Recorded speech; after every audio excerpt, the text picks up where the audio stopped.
자, 안녕하세요. 오늘 수업 시작하도록 할게요. 오늘은 지난 시간에 이어서 생태계 환경 8단원, 그 다음 4 에너지와 사용과 환경 중에서 교과서 271조, 에너지의 이용과 열 효율, 그리고 교과서는 14조, 아니, 학습지는 14조 하게 될 거고요.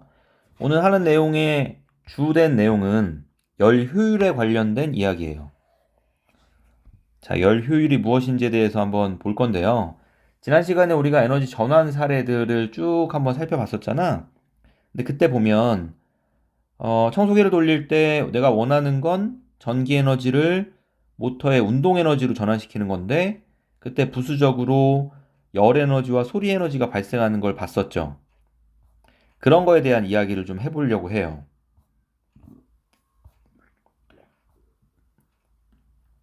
자, 이 사진 보면 스탠드예요. 스탠드는 어떤 에너지로 전환시키는 거지? 전기 에너지를 빛 에너지로 바꾸는 거죠. 그다음 선풍기는 전기 에너지를 뭐예요?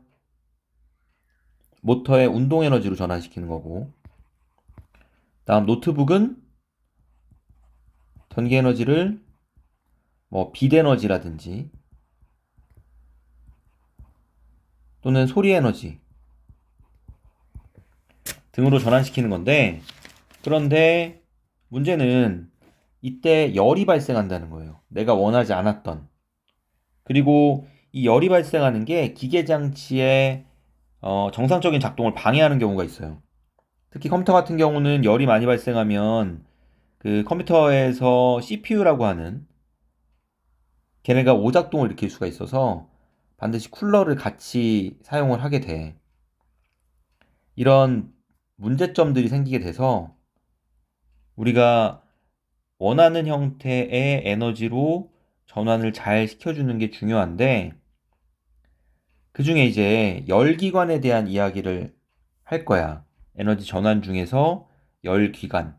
우리가 자동차를 타면 자동차 연비라는 이야기를 많이 하거든? 그거와 관련된 거예요. 먼저 열기관이라는 게 뭐냐면 지금도 사용하고 있어요. 열기관을. 외부로부터 열 에너지를 받아서 그 중에 일부를 역학적 에너지로 전환하는 장치를 열기관이라고 하고, 대표적인 게 증기기관. 이 증기기관 나오면서 산업혁명이 시작이 된 거죠. 그다음 우리가 지금 타고 다니는 자동차의 가솔린 기관, 디젤 기관 이런 것들이 다 열기관이에요. 자, 열기관은 문제가 뭐냐면 내가 공급한 열 에너지를 일부만 역학적 에너지로 전환한다는 게 문제야. 나머지는 열 에너지의 형태로 손실이 돼 버려요. 예를 들어서 얘 왜 안 넘어가니? 우리 학습지 보시면 열기관 정리부터 좀 할게요. 열기관이란 외부로부터 열 에너지를 받아서 그 중에 일부를 역학적 에너지로 전환하는 장치인데, 이러한 장치에는 증기기관, 뭐 가솔린 기관, 디젤 기관 이런 것들이 있다고요. 옛날에 증기 기차가 이렇게 돼 있었어. 화석 연료, 화석 에너지, 화학 에너지를 막 불을 떼요. 그럼 여기서 열 에너지로 전환이 되죠. 그러면 그 열 에너지로 여기에 이게 물이거든. 물을 막 끓여. 물을 막 끓이게 되면 그때 발생한 증기가 수증기가 일로 막 밀어내면서 이 펌프를 피스톤이죠. 피스톤을 계속 밀어내는 거야. 압력으로. 그래서 바퀴를 돌렸던 거죠. 증기가 발생하고 증기가 피스톤을 밀었고 계속 이러면서 돌렸던 건데, 이때 일어나는 과정을 다시 정리해 보면 화석연료에 얘 왜 이래? 화석연료의 화학 에너지가 연소를 통해서 열 에너지로 전환되고, 그 열 에너지에서 물이 수증기로 변하면서 부피가 팽창하면 그 팽창한 게 피스톤을 운동시키는 운동 에너지로 전환됐던 거거든. 지금 가솔린 기관, 디젤 기관도 마찬가지야. 이거 좀 정리를 해보면 요 하나하나의 피스톤이 이렇게 있어. 이런 게 뭐 4개 있으면 4기통, 6개 있으면 6기통, 뭐 V4, V6 자동차 이야기할 때 이런 이야기를 해요. 자, 여기에 보시면 밸브들이 있죠. 이런 밸브. 자, 먼저 연료 분사 장치라는 게 있어요. 여기에서 연료를 분무기로 푹 뿜어요. 근데 연료만 뿜으면 안 되고요. 공기가 반드시 같이 있어야 연소가 일어나죠. 그래서 흡기 장치라는 게 있어요. 자동차에는. 거기에서 공기와 연료를 같이 뿜어주고 걔가 뿜어질 때 이 밸브가 내려와요. 내려오고 나면 다시 닫히죠. 그 다음에는 이 안에 공기를 피스톤이 밀어 올려서 압축시켜요. 압축이 되면 그 안에 여기 점화 플러그라는 건데 점화 플러그가 불을 푹 튀겨주면 여기서 폭발이 일어나죠. 그 폭발로 피스톤을 밀어내려요. 밀어내리면 이게 여러 개 연결돼 있잖아. 얘가 밀어내릴 때 그 힘으로 옆에 있는 애는 다시 또 상승하면서 압축되고 그 다음 내린 다음에 다시 옆에 있는 애가 밀어 올리면 올라가면서 배기 연소하고 남은 가스를 뿜어내고 이게 계속 반복인 거야. 올라갔다 내려갔다 올라갔다 내려갔다. 피스톤이 이렇게 해서 열 에너지를 운동 에너지로 전환을 시켜주는 건데 문제는 자동차에도 공랭식, 수랭식, 공냉식이라고 하나?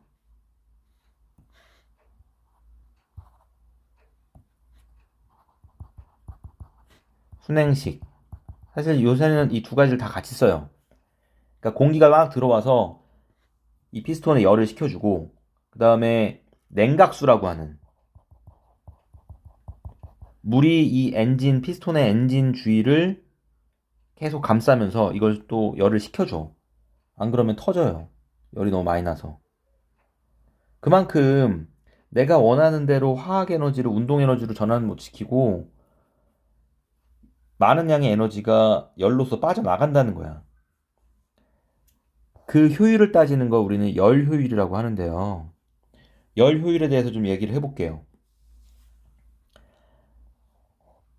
자, 지금 이 열 기관의 에너지의 흐름을 이야기하는 그림이 하나 있는데 이건 증기기관이나 가솔린 기관, 디젤 기관 같은 기관은 아니고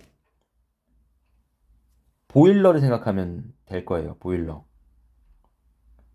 그러니까 열이 이동을 하면서 고열원에서 저열원으로 열은 항상 고온에서 저온인 쪽으로 열이 이동을 하거든.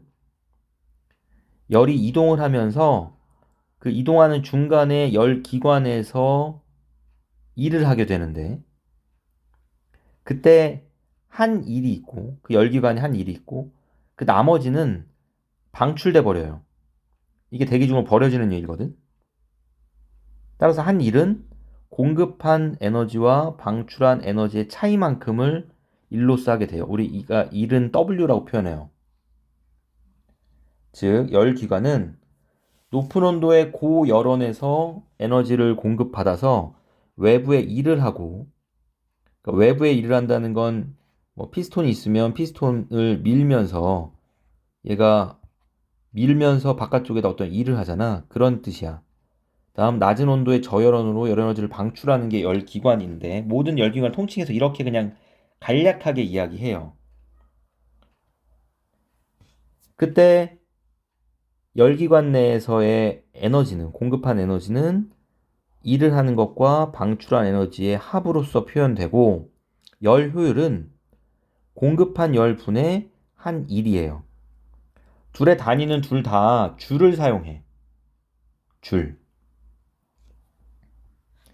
자, 이걸 식으로 한번 써보면 오른쪽에 있는 대로 공급한 열은 Q1이죠.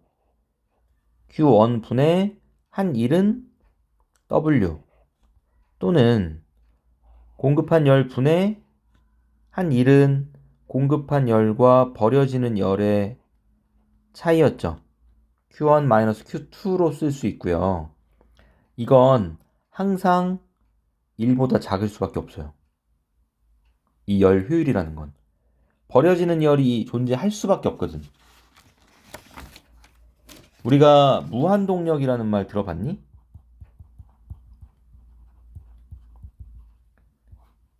어떤 기관이든 간에 에너지의 손실 없이 공급한 에너지를 100% 내가 원하는 형태로 전환시킬 수 있다면 그 기관은 무한대로 돌아갈 수가 있어. 손실된 에너지가 없기 때문에.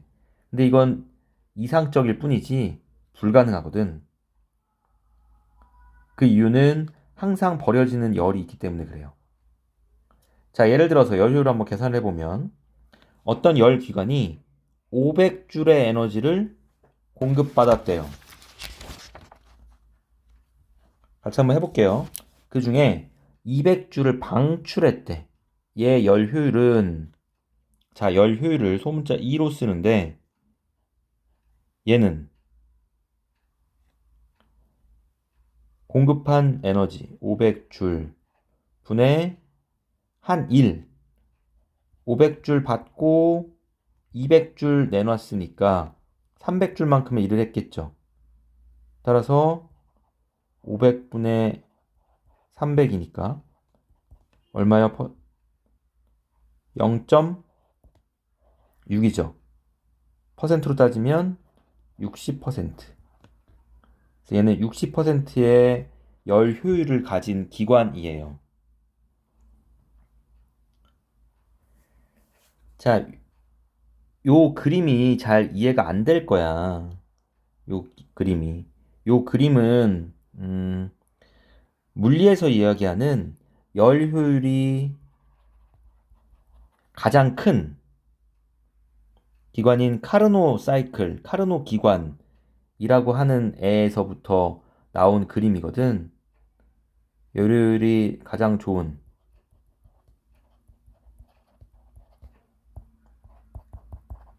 카르노 기관이라는 게 있어. 거기에서 나온 그림이어서 요 그림을 가지고서 위에 있는 증기기관이나 디젤기관에 직접 적용하기는 어렵고요. 얘네들은 말 그대로 그 온도차에 의해서 공기를 팽창시키면서 작용하는 기관이야, 카르노 기관은. 그래서 요런 게 있구나. 그리고 위에 있던 증기기관, 디젤기관, 가솔린기관이랑 별개로 그냥 요 내용을 이해해주면 될 것 같아요. 열이 이동하면서 공기를 팽창시켜서 일을 한다. 근데 그 일을 100%다 할 수 없고 일부는 항상 방출된다. 자, 그렇게 이해하면 될 것 같고요. 우리 책에 271쪽에 아래쪽에 아니 잠시만 이 몇 쪽이니? 271쪽이죠. 271쪽에 아래쪽에 물음 하나 있죠. 거기 한번 풀어볼게요.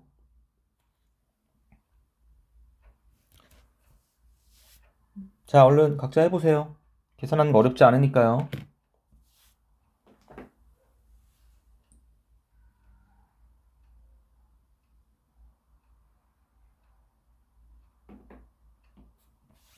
다 되셨나요? 자, 열 효율은 30%죠.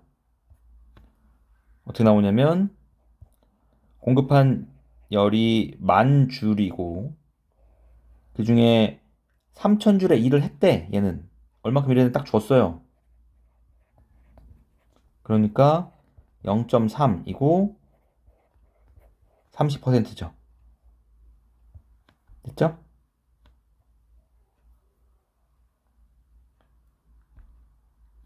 자, 그 다음 이제 우리가 아니야, 여기 보기 전에 학습지 이어서 마저 하고요. 다음 장 넘겨서 14쪽에 에너지 효율이라는 것도 이야기할 수 있어요. 그러니까 열 효율과 마찬가지로 에너지의 효율도 똑같이 이야기할 수 있는데 모든 에너지를 사용하는 과정에서 항상 에너지의 일부가 불필요한 열 에너지로 전환되는 것들이 많이 일어나고 있어. 그리고 그 열 에너지는 주위로 흩어져서 사라지게 되거든. 따라서 공급한 모든 에너지를 유용하게 사용하지 못하는 거야. 그리고 항상 에너지 효율은 100%보다는 작을 수밖에 없는데 이 100%보다 작지만 얘를 조금이나마 더 높이고자 하는 시도를 해야겠죠. 그게 에너지 효율을 높인다라는 거고요. 자, 에너지 효율이란 공급한 에너지를 유용하게 사용한 정도, 공급한 에너지가 내가 원하는 형태의 일로 사용된 정도를 이야기하겠죠. 그래서 에너지 효율은 공급한 에너지 분의 한 일의 양 곱하기 100. 이게 에너지의 효율이에요. 에너지의 효율을 높이게 되면 적은 양의 에너지를 사용해서도 필요한 에너지를 얻을 수 있고, 그럼 전체적으로 에너지 사용량이 줄어들겠지. 자, 여기 내용은 좀 이따가 같이 해보고요. 자동차에서의 에너지 효율을 좀 이야기를 해보면, 일단 공급되는 에너지는 화학 에너지가 공급될 거예요. 휘발유라고 하는 화학 에너지 형태로 에너지가 공급이 되면 이 중에 엔진, 주된 에너지의 전환이 바로 엔진이죠. 휘발유의 무슨 에너지예요? 화학 에너지가. 피스톤의 어떤 에너지? 피스톤이 위아래로 움직이는 거잖아. 운동 에너지로 바뀌는 게 우리가 원하는 건데, 그리고 그 피스톤의 운동 에너지가 바퀴의 운동 에너지로 전환되는 게 우리가 원하는 거지.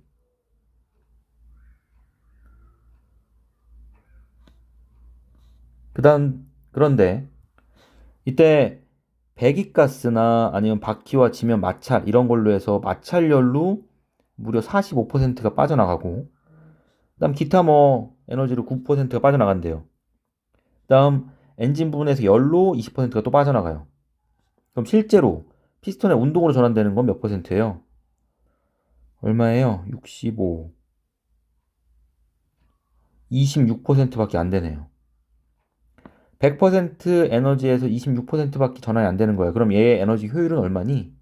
26%죠. 이거밖에 안 되는 에너지가 실제로 일을 하고 있다 이거야. 자, 에너지의 보존 관점에서 보면 휘발유에 저장된 화학 에너지가 휘발유를 연소시켜서 사용한 에너지의 총합과 같긴 한데, 이 과정에서 배기가스와 바퀴 지면의 마찰에 의한 열 에너지로 발생한 빠져나가고, 나 엔진에서 발생하는 열 에너지로 또 빠져나가고. 근데 이렇게 빠져나가는 열 에너지는 우리가 다시 모을 수가 없지. 재사용할 수가 없어요. 따라서 에너지 효율은 화학 에너지, 휘발유의 분의 실제 운동에 쓰인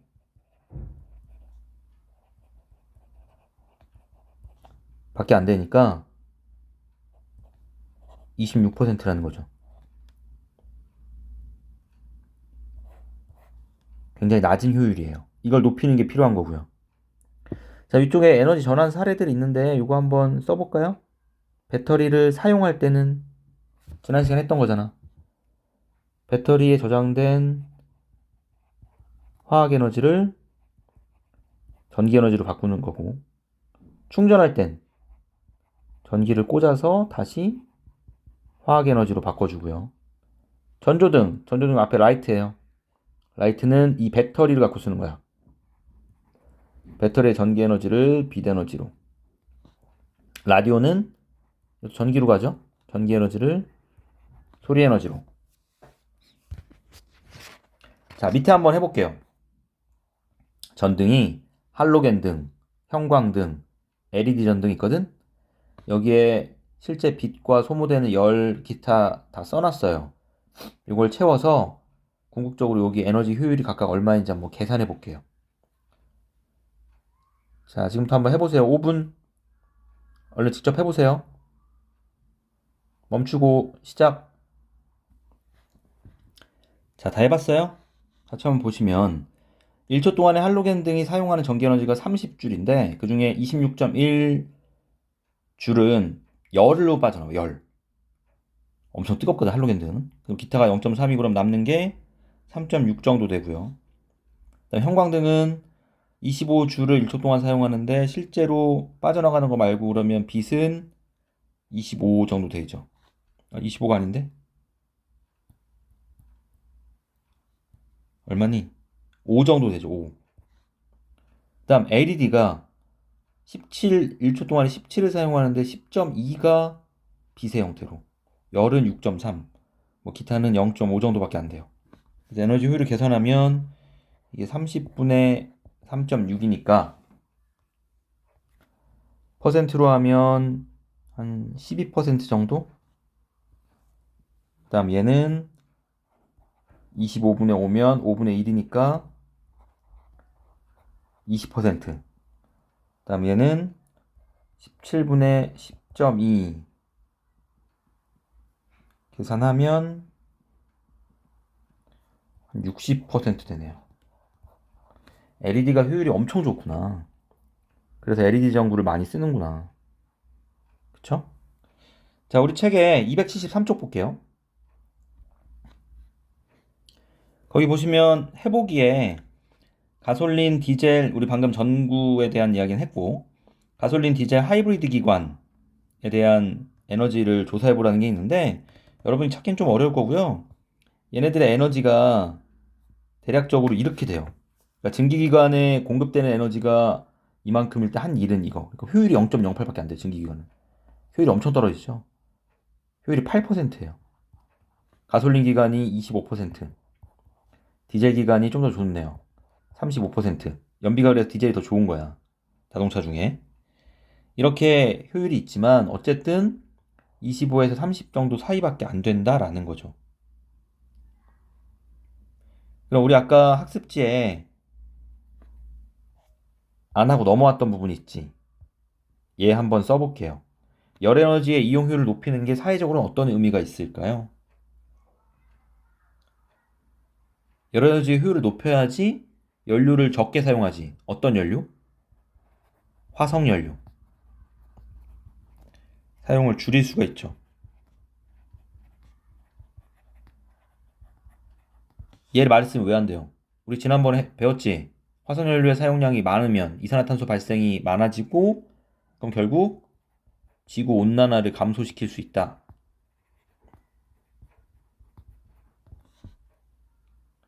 또 화석연료가 연소하면서 여러 가지 오염물질들도 나오거든. 그래서 그거에 대한 이야기를 좀 보고요. 그 다음에 그 전에 방금 자동차의 효율이 굉장히 떨어진다고 해서 요즘 나오고 있는 하이브리드 자동차에 대해서 조금 볼게요. 미국 정부가 자동차의 배출가스를 문제 삼자 한 미국 자동차 업체에서 전기차를 만든 것. 그러나 수익성이 떨어진다는 이유로 곧 사라지게 됐다. 그렇게 미국은 물러섰지만 그 과정에서 바짝 긴장했던 일본은 하이브리드 차를 개발해냈다.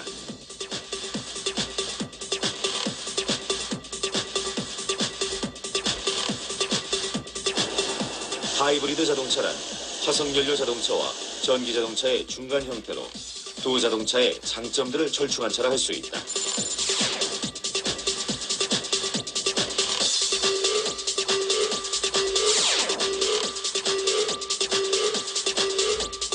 전기 자동차의 방식인 전기 모터와 화석연료 자동차의 핵심인 내부 연소 엔진을 같이 사용하는 것. 내연 엔진이 주요 구동 계통이 되고 모터가 엔진을 보조하는 것이다.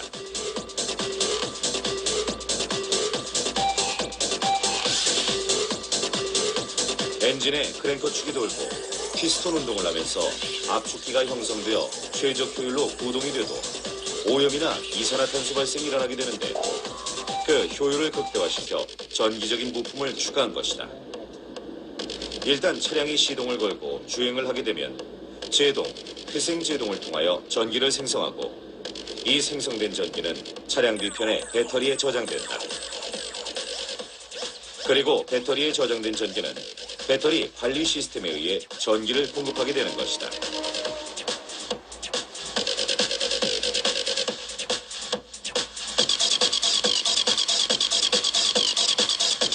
결과적으로 연비는 높아지고 이산화탄소 배출은 줄어들게 된다.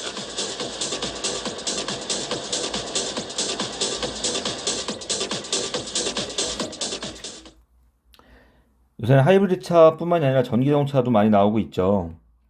그래서 에너지 효율을 높이려는 시도들을 많이 하고 있어요. 자, 이제 어려운 내용은 다 했고 앞에 했던 것들 잠깐만 좀 복습하면서 마무리하려고 해요. 자, 아까도 얘기했듯이 화석 연료의 사용을 줄여야 되는 이유는 지구온난화 때문인데, 지구온난화가 뿐만이 아니라 화석 연료 연소될 때 다량의 황산화물이 생겨요. 또 질소산화물도 생기고, 그 화석 연료에는 석탄, 석유에는 황이 포함되어 있거든. 그러니까 얘가 연소하게 되면 여기에서 황산화물이 발생을 하는데 SO, SO2 이런 게 막 발생을 하고요.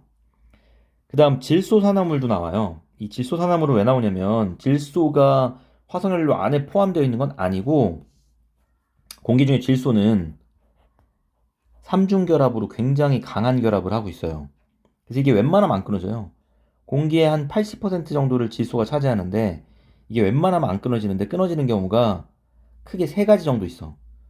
첫 번째는 그 콩과 식물에 기생하는 뿌리혹 박테리아라는 게 있는데 얘가 요거를 분해할 수 있는 효소를 가지고 있고요. 또 하나는 번개가 칠 때. 번개가 칠 때 그 굉장히 고온과 고압이 발생하기 때문에 그때 요게 끊어져요. 마지막 또 한 가지가 자동차 엔진에서야. 엔진을 연소시키려면 아까 공기를 빨아들여야 된다 그랬죠. 그때 산소만 들어오는 게 아니라 질소도 같이 들어와요.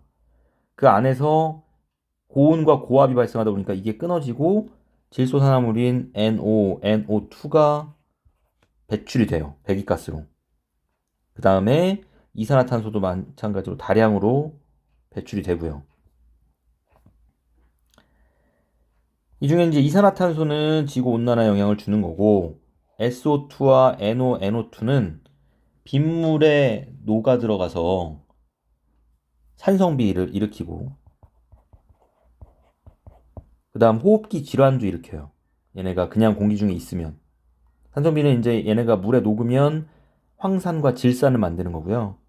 그냥 공기 중에 있을 때도 호흡기 질환을 유발할 수 있는 오염 물질들이에요.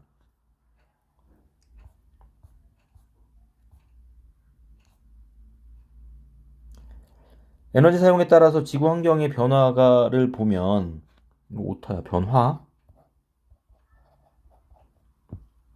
먼저 알래스카의 시시마레프 섬이라는 데가 있는데 얘가 이제 지구 온난화 때문에 땅이 녹아. 원래는 그 얼음으로 덮여 있던 훨씬 더 큰 땅인데 다 녹아버렸고 그리고 그 바닷물의 수위가 높아지면서 침식이 활발해지니까 섬의 크기가 점점 줄어들고 있대요. 그래서 20년 후에는 전체가 잠길 수도 있다. 그다음 얼음이 녹아서 북극곰이 살 곳이 없다라는 거 우리가 많이 보고 있죠. 그다음 우리나라 기후도 보면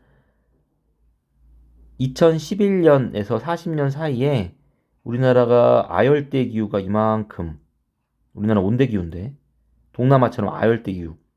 그다음 2100년에는 남한의 거의 대부분이 다 아열대 기후가 될 거다라고 지금 이야기하고 있어요.